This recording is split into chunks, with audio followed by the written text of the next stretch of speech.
രാജ്യം ദൈവവചനത്തിലേക്ക് മടങ്ങുമ്പോൾ എന്ത് സംഭവിക്കുമെന്ന ചോദ്യമുയർത്തി അമേരിക്കൻ തലസ്ഥാനത്ത് നടക്കുന്ന അമേരിക്ക റീഡ്സ് ദി ബൈബിൾ പരിപാടിയിൽ പങ്കുചേർന്ന് പ്രസിഡന്റ് ഡൊണാൾഡ് ട്രംപ്.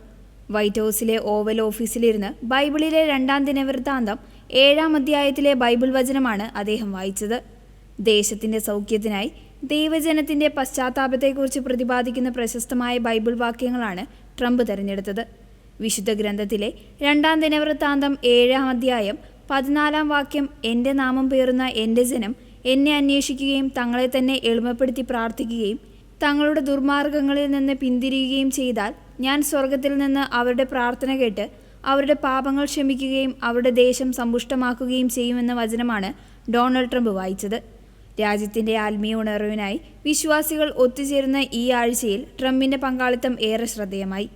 ഇത് വെറുമൊരു വായനയല്ല, മറിച്ചൊരു പ്രഖ്യാപനമാണെന്ന് പരിപാടിയുടെ സംഘാടകയായ ബണ്ണി പൗണ്ട്സ് പറഞ്ഞു. ഏപ്രിൽ 18 മുതൽ 25 വരെ നീണ്ടുനിൽക്കുന്ന 8 ദിവസത്തെ ബൈബിൾ വായനയാണിത്. ഈ ദിവസങ്ങളിൽ ഉൽപ്പത്തി മുതൽ വെളിപാട് വരെയുള്ള ബൈബിൾ പുസ്തകങ്ങൾ പൂർണ്ണമായും വായിച്ചു തീർക്കും.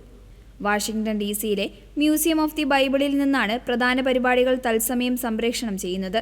ട്രംപിന് പുറമെ സെനറ്റർ ചക്ക് ഗ്രേസ്ലി, ജോണി ഏണസ്റ്റ്, ബെൻ കാർസൺ തുടങ്ങിയ നിരവധി പ്രമുഖ രാഷ്ട്രീയ നേതാക്കളും ഈ ദൗത്യത്തിൽ പങ്കാളികളായി. രാജ്യത്തിൻ്റെ ഐക്യത്തിനും ആത്മീയ നന്മയ്ക്കുമായി ദൈവവചനത്തെ ഉയർത്തിപ്പിടിക്കുകയാണ് ഈ സംരംഭത്തിലൂടെ ലക്ഷ്യമിടുന്നത്.